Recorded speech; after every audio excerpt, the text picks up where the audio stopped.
Warahmatullahi wabarakatuh. Innal hamdalillah nahmaduhu wa nasta'inuhu wa nastaghfiruh wa na'udzu billahi min sururi anfusina wa sayyiati a'malina.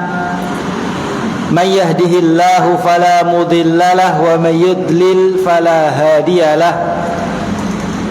Asyhadu an la ilaha illallah wahdahu la syarika lah wa asyhadu anna Muhammadan abduhu wa rasuluh. Qala Allah tabaraka wa ta'ala, ya ayyuhalladzina amanu taqullaha haqqa tuqatih wa la tamutunna illa wa antum muslimun. Wa qala Rasulullah sallallahu alaihi wasallam, fa inna asdaqal hadithi kitabullah wa khairal hadi hadi Muhammadin sallallahu alaihi wasallam wa syarral umuri muhdatsatuha fa inna kulla muhdatsatin bid'ah wa kulla bid'atin dhalalah wa kulla dhalalatin finnar.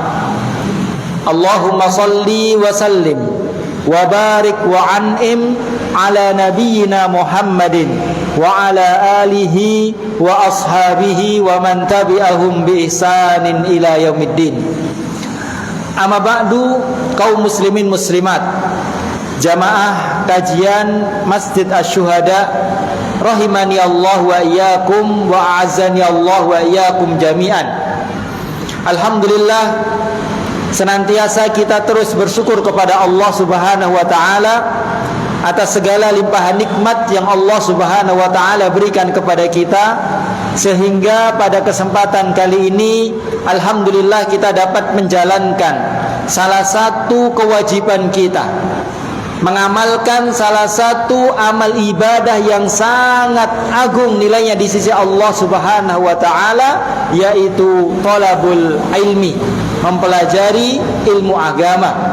Kita datang ke salah satu dari rumah-rumah Allah Subhanahu wa taala yang merupakan tempat yang paling baik, tempat yang paling dicintai oleh Allah Subhanahu wa taala yang ada di dunia ini. Rasulullah sallallahu alaihi wasallam bersabda, ahabbul biladi indallahi masajiduha. Tempat yang paling dicintai oleh Allah Subhanahu wa taala yang ada di dunia ini yaitu masjid-masjid, rumah-rumah Allah Subhanahu wa ta'ala.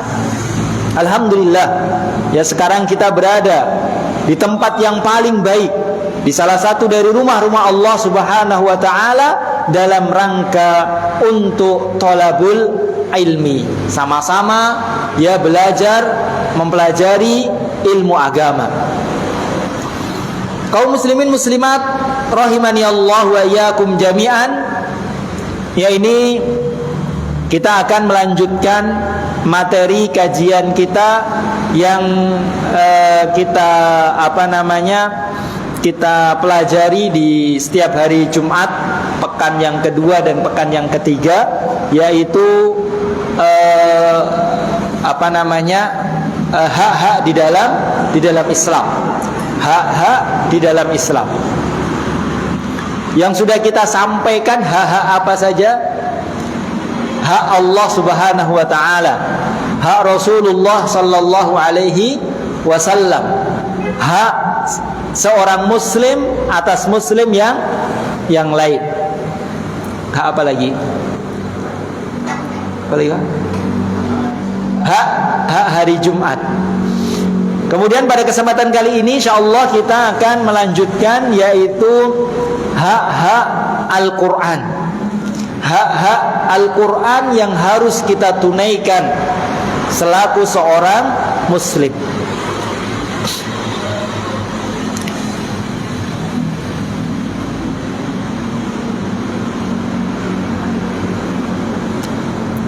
Kaum muslimin muslimat rahimani Allah wa iyyakum jami'an, ya hak Al-Quran ini merupakan hak yang paling besar, bahkan merupakan hak yang paling besar setelah hak Allah Subhanahu wa ta'ala.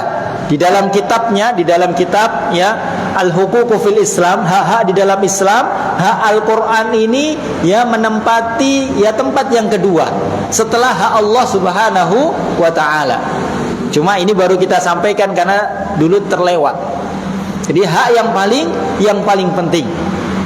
Dan Al-Quran ini merupakan nikmat yang paling besar yang Allah Subhanahu wa ta'ala berikan kepada kita ya umat manusia. Karena Al-Quran Allah Subhanahu wa ta'ala jadikan pedoman hidup bagi seorang muslim, yang apabila seorang muslim berpegang dengan apa yang ada di dalam Al-Quran, maka dia akan selamat dunia dan akhirat. Dia akan bahagia dunia dan akhirat. Sebelum kita menyampaikan ya apa saja hak-hak Al-Quran yang harus kita tunaikan, ya sebelumnya kita ya perlu mengetahui ya kedudukan Al-Quran, keutamaan Al-Quran. Yang pertama, kaum muslimin muslimat rahimani Allah wa iyyakum jami'an, bahwasanya Al-Quran ini merupakan kalamullah. Al-Quran ini merupakan firman-firman Allah Subhanahu wa ta'ala, ucapan-ucapan Allah Rabbul Alamin, yang tidak ada ya keburukan, kejelekan, kesalahan di dalamnya. Yang mana Al-Quran ini merupakan perkataan yang paling baik dan yang paling benar. Rasulullah SAW menegaskan, fa inna asdaqal hadithi kitabullah. Sesungguhnya ucapan yang paling jujur, ucapan yang paling benar, ucapan yang paling baik adalah ucapan-ucapan Allah Subhanahu wa ta'ala.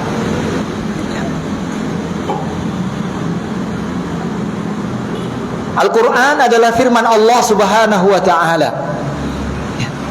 yang Allah Subhanahu wa ta'ala turunkan kepada manusia yang paling mulia, yaitu Nabi kita Muhammad sallallahu alaihi wasallam.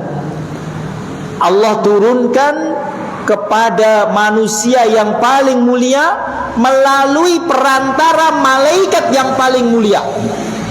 Siapa Pak? Malaikat Jibril alaihissalam, yang tugasnya yaitu menyampaikan wahyu, yang mana malaikat Jibril adalah malaikat yang paling mulia, pemimpinnya para malaikat. Dan Allah Subhanahu wa ta'ala turunkan ya pada waktu yang paling mulia. Kapan Pak? Pada bulan Ramadan. Jadi Al-Quran adalah sebaik-baik ucapan yang Allah turunkan kepada sebaik-baik manusia melalui perantara malaikat yang paling mulia, yang Allah turunkan pada waktu yang paling mulia.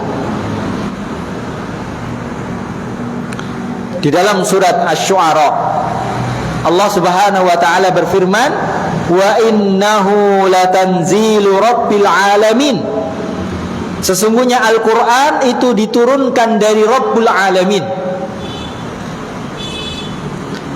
Nazala bihi ruhul amin, yang Allah turunkan bersama atau dibawa oleh ya Ruhul Amin, yaitu malaikat Jibril alaihissalam, ala qalbika litakuna minal mungdirin, yang diturunkan kepada Nabi Muhammad sallallahu alaihi wasallam agar beliau menjadi seorang ya penyeru, bilisanin arabiyyin mubin, yang mana Al-Quran ini Allah Subhanahu wa ta'ala turunkan ya dalam bentuk bahasa Arab.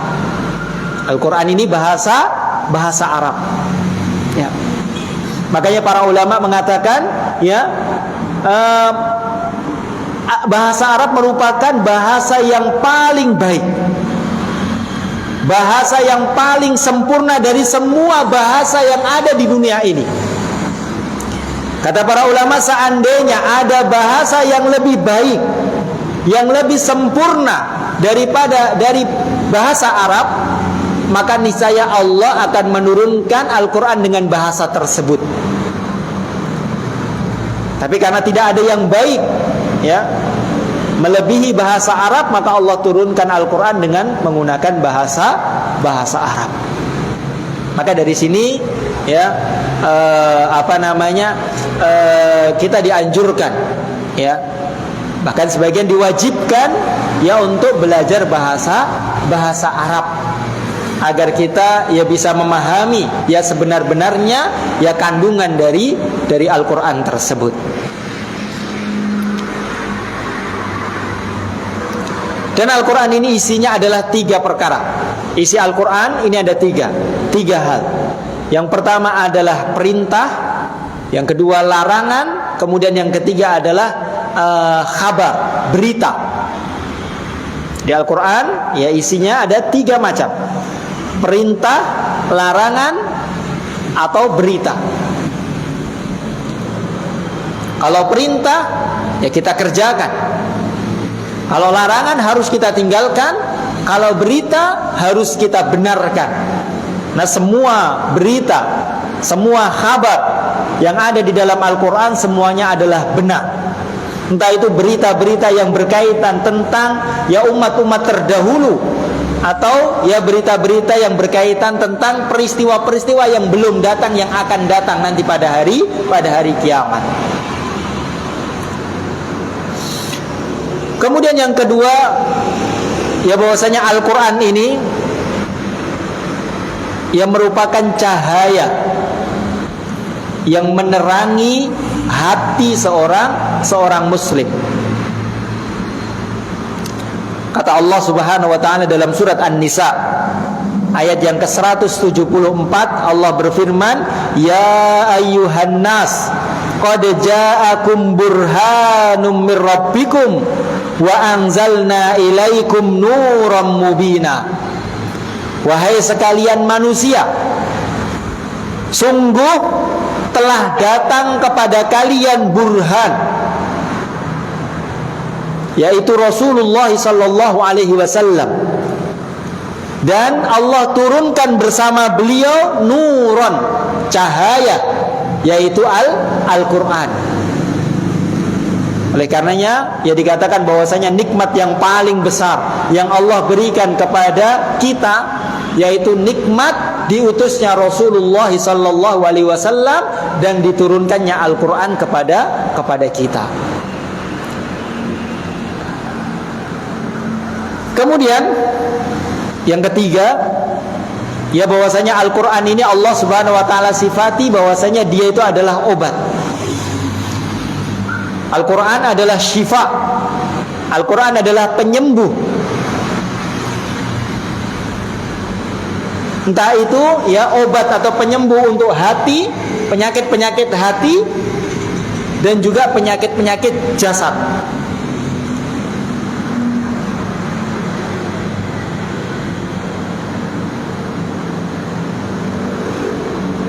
Allah Subhanahu wa taala berfirman dalam surat Yunus. Allah berfirman, "Ya ayyuhan nas, qad ja'atkum mau'izatum mir rabbikum wa shifaa'un lima fis sudur wa hudan wa rahmah lil mu'minin." Wahai sekalian manusia, telah datang kepada kalian mau'izah, yaitu pelajaran, mir rabbikum, dari Rabb kalian, wa shifa', dan penyembuh atau obat, lima fis sudur, untuk penyakit-penyakit hati, wa hudan, dan petunjuk, wa rahmah, dan rahmah bagi orang-orang yang beriman. Dalam ayat tersebut Allah Subhanahu wa taala ya menjelaskan bahwasanya Al-Qur'an itu adalah pelajaran. Kemudian Al-Qur'an adalah obat, penyembuh. Kemudian Al-Qur'an adalah petunjuk, dan Al-Qur'an itu adalah rahmat.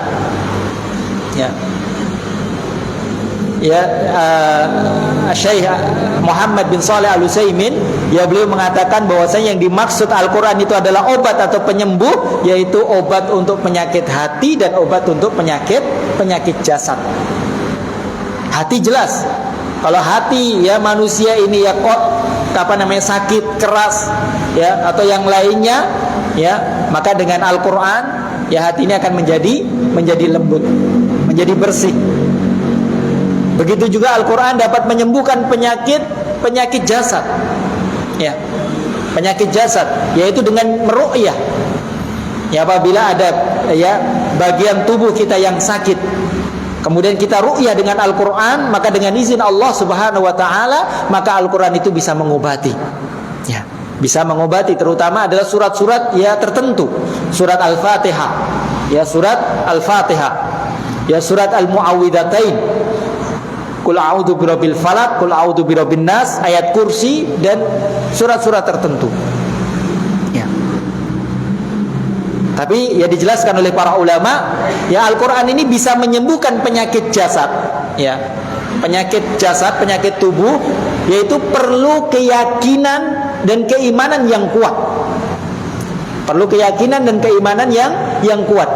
Bisa saja seseorang ya penyakitnya sama, ya penyakitnya sama, ya tapi diobati oleh orang yang berbeda, tapi caranya sama, diru'yah misalnya dengan surat Al-Fatihah. Bisa saja yang satu sembuh, yang satu tidak. Ya.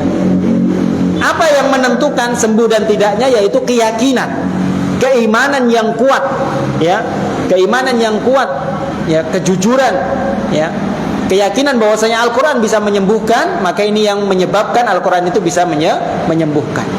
Ya. Suatu ketika, ya, disebutkan dalam sebuah hadis, tatkala para sahabat, rombongan para sahabat datang ke suatu daerah di Arab, suatu ya desa, suatu perkampungan. Kemudian ya para sahabat ya minta untuk dijamu, karena hak sebagai pendatang itu dijamu, minta untuk dijamu. Tapi penduduk ya kampung tersebut tidak mau menjamu, tidak mau menjamu.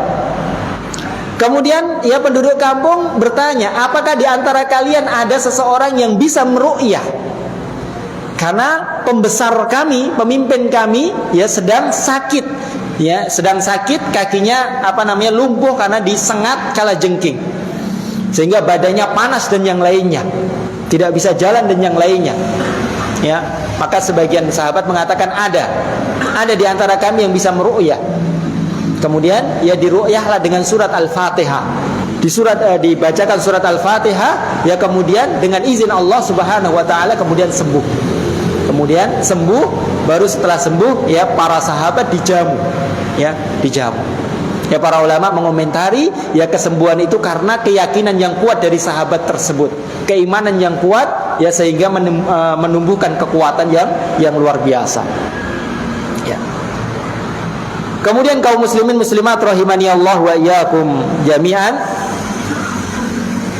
Poin yang kedua yaitu hak-hak Al-Quran. Hak-hak Al-Quran yang harus kita tunaikan. Yang pertama yaitu ya hendaknya kita membacanya. Ya Al-Quran itu untuk dibaca. Sebagai seorang muslim ya hendaknya ya banyak-banyak membaca Al-Quran. Banyak perintah dari Allah Subhanahu wa taala ya di dalam Al-Quran, dan juga Rasulullah SAW di dalam hadis yang memerintahkan kita agar kita ya membaca Al-Quran. Di antaranya Allah Subhanahu wa taala berfirman, utlu ma uhiya ilaika minal kitabi wa aqimis shalah. Kata Allah, bacalah ya apa yang diwahyukan kepadamu yaitu Al-Quran ya, dan dirikanlah salat. Allah perintahkan kita untuk membaca Al-Quran. Dan ayat yang pertama kali turun dari Al-Quran, surat apa Pak? Ayat yang pertama kali turun surat apa? Surat yang pertama kali turun yaitu surat Iqra. Iqra bismi rabbikal ladzi khalaq. 5 ayat pertama. Ya. Ayat yang pertama katanya Iqra, bacalah. Ini perintah pertama yang Allah Subhanahu wa taala perintahkan kepada kita, yaitu bacalah. Ya, karena dengan membaca ya kita dapat ya mendapatkan ilmu. Membaca adalah wasilah, sarana untuk mendapatkan ilmu. Jadi Allah perintahkan kita untuk membaca. Tapi tidak hanya membaca, ya. Ya, dalam membaca Al-Qur'an ada hal-hal yang perlu diperhatikan, ada hukum-hukum, ada tata cara membaca Al-Qur'an. Ya, tidak seperti membaca ya selain Al-Qur'an. Tapi di sana ada hukum tajwid ya yang harus diperhatikan. Allah perintahkan kita tidak hanya membaca tapi memperbaiki bacaan juga. Sehingga baca Al-Qur'an tidak asal-asalan. Ya. Allah perintahkan kita untuk ya tartil dalam membaca. Tartil itu apa? Ya, tartil itu membaca ya pelan-pelan. Ya, kemudian memberikan setiap hak hurufnya. Ya. Ini dibaca dengan tartil. Kata Allah Subhanahu wa taala, "Warattilil Qur'ana tartila." Warattilil Qur'ana tartila. Dan bacalah Al-Qur'an dengan tartil.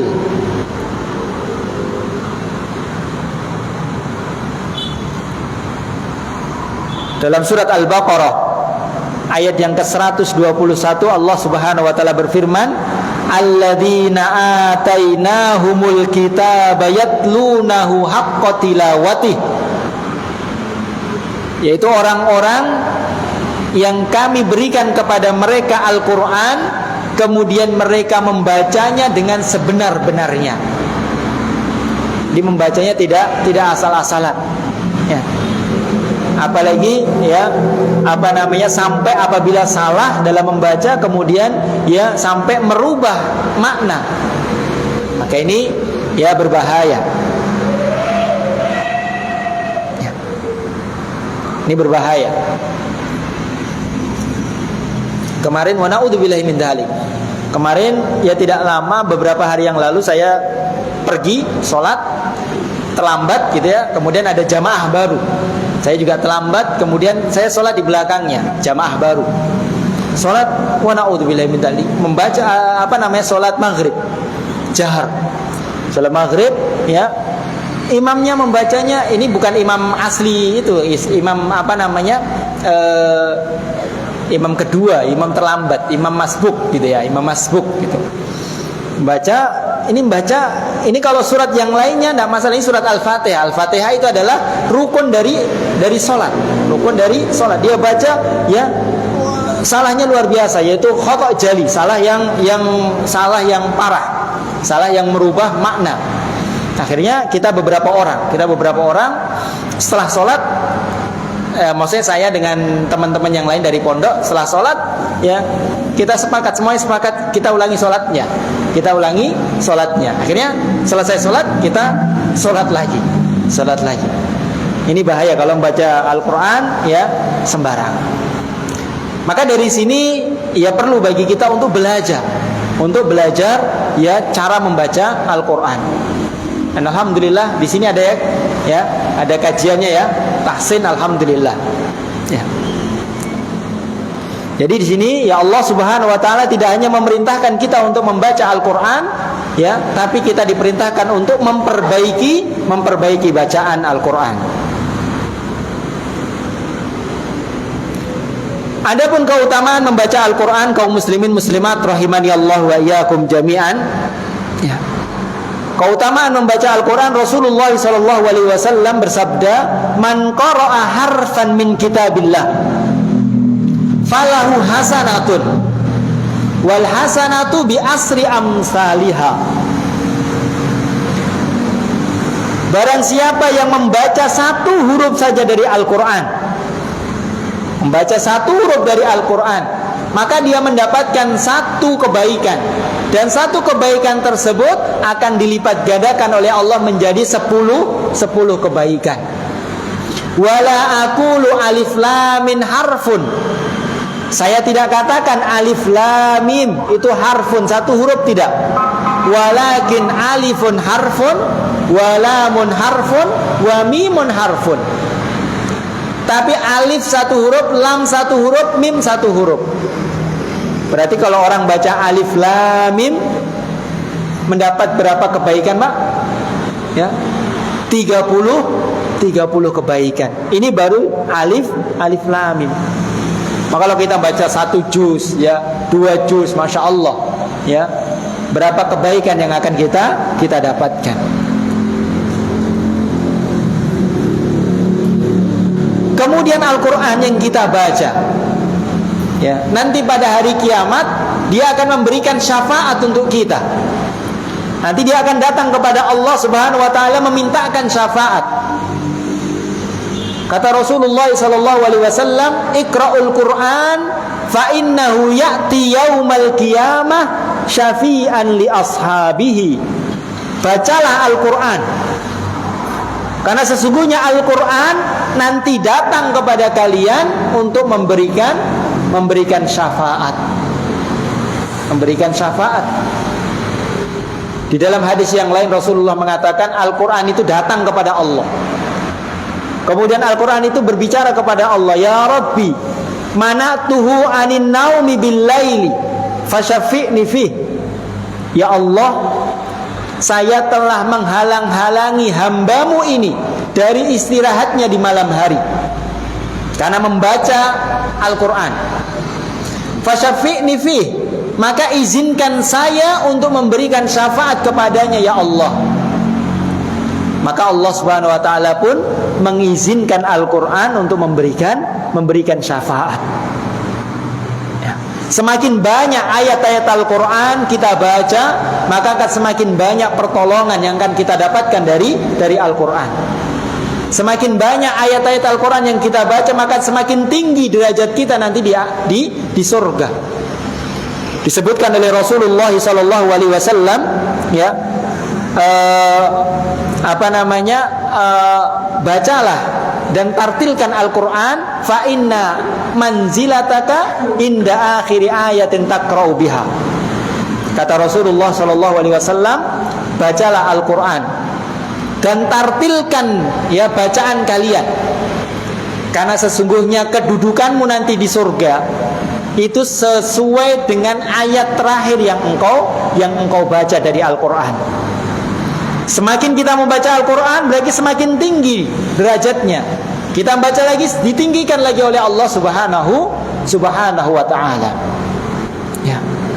Maka ya seorang muslim ya sudah selayaknya ya untuk menyisihkan sedikit waktunya ya untuk membaca Al-Quran ya.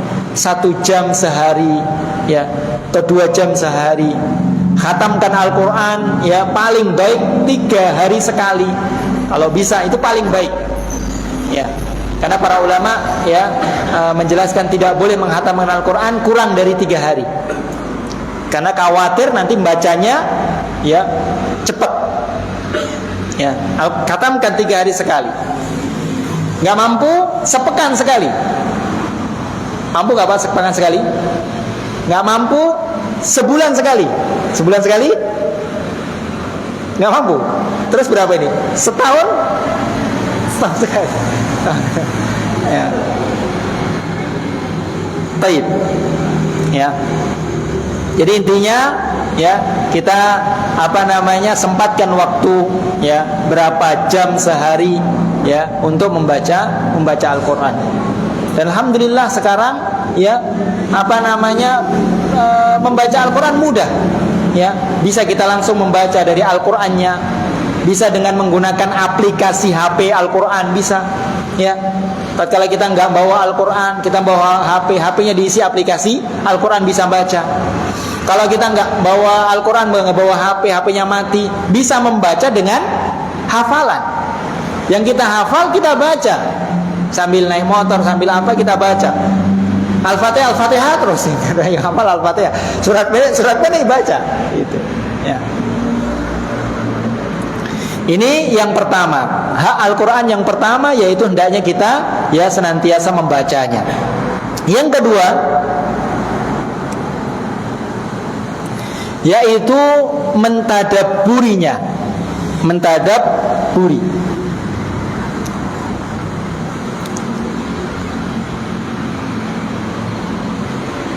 Jadi tingkatan-tingkatan ibadah dengan Al-Quran itu sebenarnya yang pertama yaitu mendengarkan Al-Quran. Ya, mendengarkan Al-Qur'an ini ibadah dan mendapatkan kebaikan, mendapatkan rahmat. Kata Allah Subhanahu wa taala, "Fa idza quri'al Qur'anu fastami'u lahu wa ansitu la'allakum turhamun." Apabila dibacakan Al-Qur'an kepada kalian, maka dengarkan dengan seksama dan diamlah agar kalian mendapatkan rahmat. Jadi yang pertama itu yang paling ringan, yaitu mendengarkan Al-Qur'an. Yang kedua yaitu membaca. Ya, membaca. Kemudian tingkatan di atasnya lagi, lebih baik lagi daripada hanya membaca, yaitu mentadabburi Al-Qur'an. Ya, mentadabburi Al-Qur'an. Apa maksudnya mentadabburi Al-Qur'an? Ya, para ulama menjelaskan, di antaranya Syekh Muhammad bin Shalih Al-Utsaimin, beliau mengatakan yaitu merenungkan lafaz-lafaznya, sehingga dengan merenungkan lafadznya itu mengetahui maknanya. Jadi merenungkan lafadznya, ya, lafadznya direnungkan sehingga mengetahui makna dari lafadz tersebut. Al-Imam Ibnul Qayyim Al-Jauzi rahimahullah mengatakan, ya, mentadabburi Al-Qur'an yaitu dengan memfokuskan hati. Ya, hatinya fokus terhadap Al-Qur'an itu. Entah itu membacanya atau mendengarkannya. Ya. Kemudian memposisikan diri kita ini seakan-akan seperti orang yang diajak bicara langsung oleh Allah Subhanahu wa taala. Karena Al-Qur'an ini adalah ucapan Allah. Jadi seakan-akan ini kita langsung diajak bicara oleh Allah Subhanahu wa taala.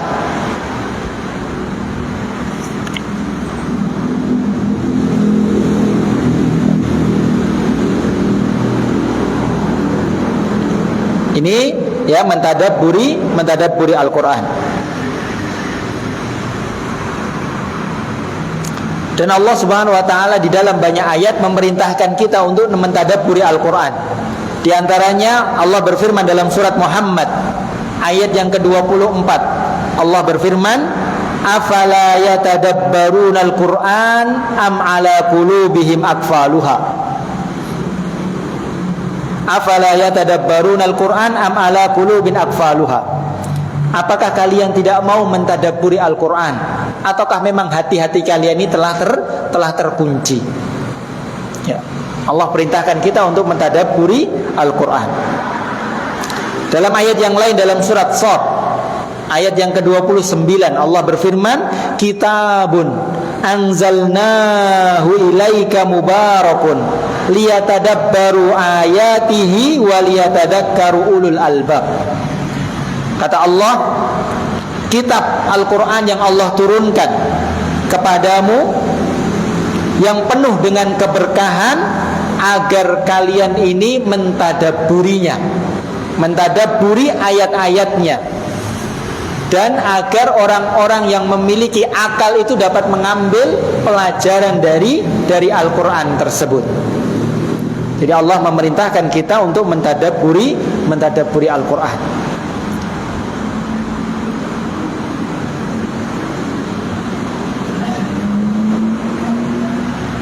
Kemudian kaum muslimin muslimat rahimani Allah wa iyyakum jami'an, untuk hak yang berikutnya. Berarti hak yang keberapa ini, Pak? Hak yang ketiga atau hak yang keempat tadi, mendengarkan yang pertama. Jadi yang pertama itu mendengarkan, ya. Lebih baik lagi yaitu membaca. Lebih baik lagi daripada membaca yaitu mentadabburi. Membaca, tidak hanya membaca tapi mentadabburi. Ya. Makanya para ulama menjelaskan mana yang lebih baik. Membaca, hanya membaca saja. Membaca ini mendapatkan pahala, ya, mendapatkan banyak kebaikan yang tadi kita sebutkan. Membaca kemudian mendapatkan kuantitas yang banyak. Membaca 1 juz gitu misalnya. Atau membaca sedikit, ya, kuantitasnya sedikit. Tapi dia, ya, sembari membaca dia juga mentadabburi, ya, memperhatikan, ya, memfokuskan dan seterusnya sambil mentadabburi, tapi mendapatkan sedikit saja. Mana yang lebih baik? Mana yang lebih baik, Pak? yaitu yang kedua, membaca ya sekaligus mentadabburi walaupun lebih sedikit. Misalnya hanya membaca saja itu membaca 1 juz. Sama yang kedua ya membaca cuma setengah juz. Tapi dia membaca sekaligus mentadabburi, maka yang kedua itu lebih baik. Kecuali di waktu-waktu tertentu, ya, waktu yang mana ya sangat dianjurkan memperbanyak membaca Al-Qur'an. Ya seperti di bulan Ramadan, terutama di 10 hari terakhir, maka para ulama menjelaskan ya baca Al-Qur'an sebanyak-banyaknya. Bahkan kurang dari 3 hari pun tidak mengapa, khusus di bulan Ramadan. Sehari sekali pun tidak mengapa, sehari 2 kali ya tidak mengapa. Tapi selain di bulan Ramadan, maka sebaiknya menghatamkan Al-Qur'an ya tidak kurang dari 3 hari.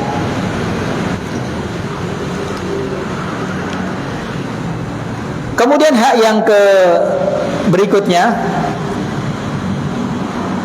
ini yang paling utama dan menjadi tujuan utama diturunkannya Al-Qur'an, yaitu ia mengamalkan kandungan Al-Qur'an, berpegang teguh dan mengamalkan isi Al-Qur'an tersebut.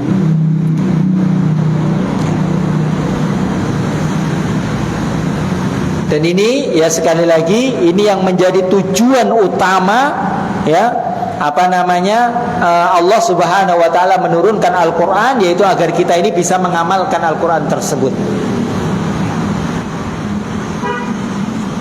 Ya bahkan Al-Qur'an itu ya bisa menjadi 2 kemungkinan, bisa menolong kita nanti pada hari kiamat, atau justru bisa Al-Qur'an ini menjadi bumerang. Kata Rasulullah sallallahu alaihi wasallam, Al-Qur'anu hujjatun laka au 'alaika. Al-Qur'an ini ya bisa menjadi hujjah yang akan menolongmu, tapi justru dia juga bisa menjadi ya hujjah yang akan mencelakaimu. Yang akan menolong kita kalau kita mengamalkan Al-Qur'an. Kita tahu hukum-hukum Al-Qur'an, kita tahu hukum halal dan haram di dalam Al-Qur'an, maka kita amalkan. Tapi kalau sebaliknya ya, kita menyelisih Al-Qur'an, kita tahu hukum ada dalam Al-Qur'an, kemudian kita selisihi. Ya, perintahnya kita tinggalkan, justru larangannya kita terjang, ya, maka Al-Qur'an ini nantinya akan menjadi hujjah alaik, yang akan mencelakakan kita, wa na'udzubillah min dzalik. Oleh karenanya Rasulullah sallallahu alaihi wasallam, yaitu orang yang paling mengamalkan isi Al-Qur'an. Ibunda Aisyah pernah ditanya ya tentang akhlaknya Rasulullah. Bagaimana sih akhlaknya Rasulullah? Maka Aisyah mengatakan, kana khuluquhul Qur'an. Kana khuluquhul Qur'an. Akhlaknya Rasulullah itu ya Al-Qur'an itu. Ya Rasulullah itu yang menerapkan semua apa yang ada di dalam Al-Qur'an. Perintah-perintahnya dikerjakan, larangan-larangannya dia tinggalkan. Dan Rasulullah SAW menjelaskan, ya apabila seseorang itu berpegang teguh terhadap Al-Quran, maka dia akan selamat, ya, tidak akan tersesat. Kata Rasulullah SAW, ya, saya telah diberikan oleh Allah Subhanahu wa ta'ala, taraktu fikum amrayni la in tamassaktum bihima lan tadillu bihima abada. Kata Rasulullah, saya tinggalkan untuk kalian 2 hal. 2 hal. Apabila kalian berpegang teguh dengan 2 hal tersebut, maka kalian tidak akan tersesat selama-lamanya. Tidak akan tersesat selama-lamanya. Apa 2 hal tersebut, Pak? Kitab Allah wa sunnati, yaitu Al-Quran dan sunnah-sunnah Rasulullah sallallahu alaihi wasallam. Ya. Oleh karena ya kalau kita berselisih, ya berselisih dalam urusan agama, maka kita kembalikan kepada Al-Qur'an. Ya. Yang sesuai dengan Al-Qur'an maka itu yang benar. Fa idza tanaza'tum fi syai'in farudduhu ila Allah. Kalau kalian berselisih pendapat, ya, maka kembalikan kepada Allah Subhanahu wa taala, kepada Al-Qur'an.